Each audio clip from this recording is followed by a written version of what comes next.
You may have heard about the Quran's idea of paradise being 72 virgins, and I promise I will come back to those virgins. But in fact, here in the Northwest, we're living very close to the real Quranic idea of paradise, defined 36 times as gardens watered by running streams. Since I live in a houseboat on the running stream of Lake Union, this makes perfect sense to me. But the thing is, how come it's news to most people? I know many well-intentioned non-Muslims who've begun reading the Quran but given up, disconcerted by its otherness. The historian Thomas Carlyle considered Muhammad one of the world's greatest heroes, yet even he called the Quran as toilsome reading as I ever undertook, a wearisome, confused jumble. Part of the problem, I think, is that we imagine that the Quran can be read as we usually read a book, as though we can curl up with it on a rainy afternoon with a bowl of popcorn within reach, as though God, and the Quran is entirely in the voice of God speaking to Muhammad, were just another author on the bestseller list. Yet the fact that so few people do actually read the Quran is precisely why it's so easy to quote. That is, to misquote. Phrases and snippets taken out of context in what I call the highlighter version, which is the one favored by both Muslim fundamentalists and anti-Muslim Islamophobes. So this past spring, as I was gearing up to begin writing a biography of Muhammad, I realized I needed to read the Quran properly as I could, that is. My Arabic's reduced by now to wielding a dictionary, so I took 4 well-known translations and decided to read them side by side, verse by verse, along with a transliteration and the original 7th century Arabic. Now, I did have an advantage. My last book was about the story behind the Shia-Sunni split, and for that I'd worked closely with the earliest Islamic histories, so I knew the events to which the Quran constantly refers, its frame of reference. I knew enough, that is, to know that I'd be a tourist in the Quran, an informed one, an experienced one even, but still an outsider, an agnostic Jew reading someone else's holy book. So I read slowly. I'd set aside 3 weeks for this project, and that, I think, is what is meant by hubris, because it turned out to be 3 months. I did resist the temptation to skip to the back where the shorter, more clearly mystical chapters are, but every time I thought I was beginning to get a handle on the Quran, that feeling of, I get it now, it'd slip away overnight, and I'd come back in the morning wondering if I wasn't lost in a strange land. And yet the terrain was very familiar. The Quran declares that it comes to renew the message of the Torah and the Gospels, so 1/3 of it reprises the stories of biblical figures like Abraham, Moses, Joseph, Mary, Jesus.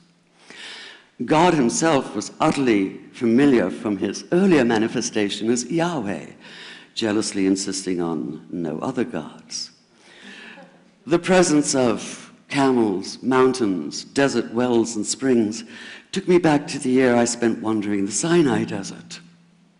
And then there was the language, the rhythmic cadence of it, reminding me of evenings spent listening to Bedouin elders recite hours-long narrative poems entirely from memory. And I began to grasp why it's said that the Quran is really the Quran, only in Arabic. Take the Fatiha, the 7-verse opening chapter that is the Lord's Prayer and the Shema Israel of Islam combined. It's just 29 words in Arabic, but anywhere from 65 to 72 in translation. And yet the more you add, the more seems to go missing. The Arabic has an incantatory, almost hypnotic quality that begs to be heard rather than read, felt more than analyzed. It wants to be chanted out loud, to sound its music in the ear and on the tongue. So the Quran in English is a kind of shadow of itself, or as Arthur Arbery called his version, an interpretation. But all is not lost in translation. As the Quran promises, patience is rewarded, and there are many surprises. A degree of environmental awareness, for instance, and of humans as mere stewards of God's creation, unmatched in the Bible.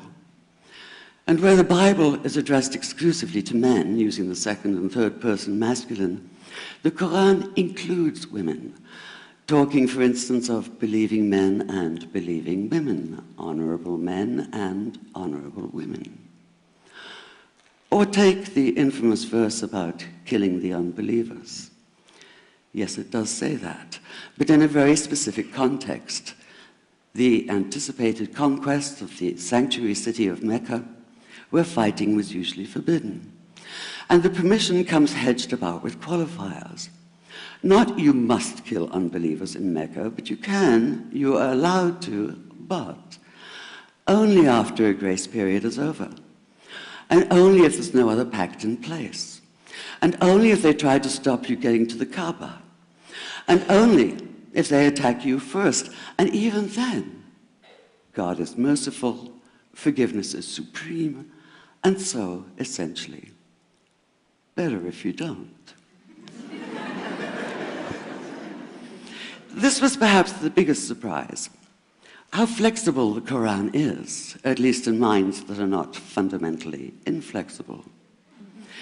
Some of these verses are definite in meaning, it says, and others are ambiguous. The perverse at heart will seek out the ambiguities, trying to create discord by pinning down meanings of their own. Only God knows the true meaning. The phrase, God is subtle, appears again and again. And indeed, the whole of the Quran is far more subtle than most of us have been led to believe, as in, for instance, that little matter of virgins and paradise. Old-fashioned Orientalism comes into play here. The word used 4 times is huris, rendered as dark-eyed maidens with swelling breasts, or as fair, high-bosomed virgins. Yet all there is in the original Arabic is that one word, huris. Not a swelling breast or high bosom in sight. Now, this may be a way of saying pure beings, like in angels, or it may be like the Greek kouros or kore, an eternal youth. But the truth is, nobody really knows, and that's the point.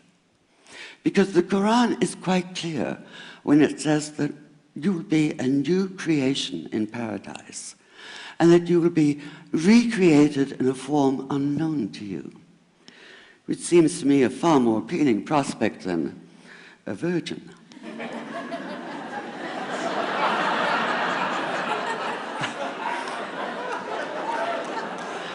And that number 72 never appears. There are no 72 virgins in the Quran. That idea only came into being 300 years later, and most Islamic scholars see it as the equivalent of people with wings sitting on clouds and strumming harps. Paradise is quite the opposite.